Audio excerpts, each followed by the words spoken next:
বাংলাদেশ ব্যাংকের কর্মকর্তাদের বিরুদ্ধে অর্থ পাচার সহ বিভিন্ন অভিযোগে কেন্দ্রীয় ব্যাংকের নিরাপত্তা বলতে তল্লাশি চালিয়েছেন দুদক। সাবেক গভর্নর আব্দুর রউফ তালুকদার সহ বাংলাদেশ ব্যাংকের ২৫ কর্মকর্তার নামে অভিযোগের ভিত্তিতে লকার খুঁজতে গিয়েও কোনো লকার খুঁজে পায়নি সংস্থাটি। এরই মধ্যে দুদক মহাপরিচালক জানালেন, পাচার হওয়া অর্থ দেশে ফিরিয়ে আনতে উদ্যোগ নেওয়া হয়েছে। আরও জানাচ্ছেন শাকিলা করিম। রোববার বাংলাদেশ ব্যাংক কর্মকর্তাদের লকার খুলতে অভিযান চালায় দুদক। অভিযান শেষে দুদক জানায়, সাবেক গভর্নর আব্দুর রউফ তালুকদার সহ বাংলাদেশ ব্যাংকের ২৫ কর্মকর্তার নামে অভিযোগের ভিত্তিতে খুঁজতে গিয়েও কোনো লকার খুঁজে পাওয়া যায়নি। তবে বাংলাদেশ ব্যাংকের কোনো কর্মকর্তার বিরুদ্ধে অভিযোগ প্রমাণিত হলে রাষ্ট্রীয় ব্যবস্থার পাশাপাশি যথাযথ ব্যবস্থা নেবে কেন্দ্রীয় ব্যাংক। ২৫ জনের নামে আমরা যে নামগুলো আমরা নিয়ে এসেছিলাম, এখানে আমরা নিজেরা এসেছি যাতে নিজেরা করে রেজিস্টার পরীক্ষা করে দেখতে পারি এবং আমরা যাতে নিজেরা সন্তুষ্ট হই।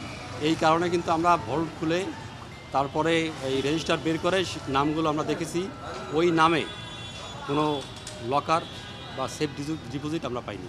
পরে দুদক কার্যালয়ে আনুষ্ঠানিক ব্রিফিং করেন দুদক মহাপরিচালক। বলেন, যেসব দেশে অর্থ পাচার হয়েছে সেসব দেশ থেকে অর্থ ফেরাতে ইউরোপীয় ইউনিয়ন সহ বিভিন্ন সংস্থার সাথে দফায় দফায় বৈঠক করা হচ্ছে। পাচারকৃত অর্থ পুনরুদ্ধারের ক্ষেত্রে আমাদেরকে সহযোগিতা করবেন মর্মে ইউরোপীয় ইউনিয়ন এবং ইউকে সহ বিভিন্ন দেশের ল এনফোর্সিং এজেন্সি তারা আমাদেরকে সহায়তার আশ্বাস দিয়েছে। সেই সরকারে এবং অন্যান্য আইন প্রয়োগকারী সংস্থাও একই সাথে কাজ করছেন। আমাদের সকলের সম্মিলিত প্রচেষ্টায় বিদেশে পাচারকৃত অর্থ পুনরুদ্ধারের ব্যাপারে আমরা আশাবাদী। দুদক মহাপরিচালক জানান, ১৮৭ কোটি টাকার অবৈধ সম্পদ ও ২১৭ কোটি টাকার সম্পদ কানাডায় পাচারের অভিযোগে বেসিক ব্যাংকের সাবেক চেয়ারম্যান আব্দুল হাই বাচ্চু ও তার স্ত্রী সন্তানদের বিরুদ্ধে ৪ মামলা করা হয়েছে।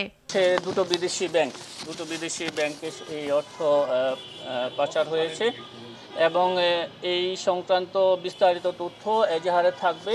এদিকে টিউলিপ সহ অন্য কারো মাধ্যমে বিদেশে টাকা পাচার হয়ে থাকলে সেই টাকা দেশে ফিরিয়ে আনতে উদ্যোগ নেবে বলে জানিয়েছে দুদক। গত ২৬ জানুয়ারি তল্লাশি চালানো হয় সাবেক ডেপুটি গভর্নর এসকে সুরের লকারে। পাওয়া যায় ৫ কোটি টাকার সম্পদ, ১ কেজির বেশি স্বর্ণ সহ সেখানে ছিল বিপুল পরিমাণ বৈদেশিক মুদ্রাও।